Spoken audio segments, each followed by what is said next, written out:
Fresh off his primary victories in Arizona and Michigan, Mitt Romney makes a campaign stop in Toledo. I'm Hubert Wiggins. That's next on WNWO News.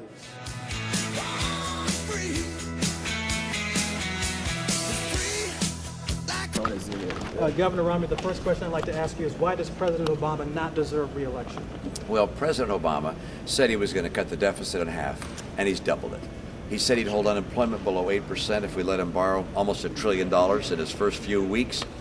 And unfortunately, unemployment has been above 8% for the last 36 months. He said he'd save Medicare and Social Security, try and get them on a solvent basis. He's offered no plans to do either one.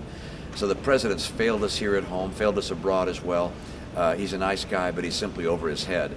And we need someone in the White House who understands how to create jobs and make our economy #1 in the world again. Let me ask you this. Is the American economy better or worse today than on January 20th, 2009? Well, I have to go back to the specific date, but President Obama inherited an economy going into a recession. He didn't cause the recession, but he didn't make it better. He made it worse. And then the recovery has been much longer than it should have been. His anti-energy policies, his increasing tax policies, his Obamacare policy, his bank regulatory policies, all these things have made it harder for this economy to grow and recover and to create jobs. And for that reason, he needs to go home and let someone get to Washington who understands the economy. Now, I arrived in Toledo in February of 2009 in the middle of the Great Recession. Thousands of people had lost their jobs in the auto industry. Then came a bailout, and thousands of people in Northwest Ohio have their auto industry jobs back.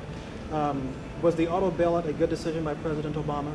Well, you know, the term bailout is kind of a confusing one here. When the auto executives went to Washington, they asked for a bailout. And I said, no, don't write checks. Have them go through managed bankruptcy. And the administration said, no, they can't go through bankruptcy. Finally, they came around to my way of thinking.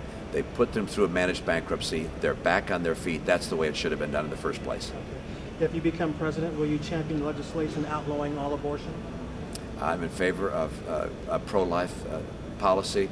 The legislation that relates to abortion is something which is going to have to be approved by the Supreme Court. And the key decisions I'll take as the president will be, #1, stopping funding for Planned Parenthood, reinstituting the Mexico City policy, which says our funds can't be used for abortion around the world, and appointing justices to the Supreme Court that will follow the Constitution, hopefully reverse Roe v. Wade, and return to the states the authority for making law with regards to abortion.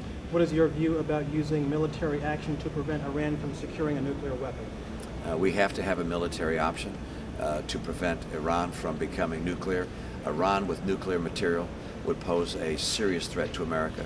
Hezbollah, which is one of the satellites of Iran right now, one of their actors, is working in Latin America. Having these terror groups have nuclear material that they could use against us here at home is something we simply can't countenance. When you hear some people in Republican circles opine for other candidates to enter the process at this late stage, what does that make you think?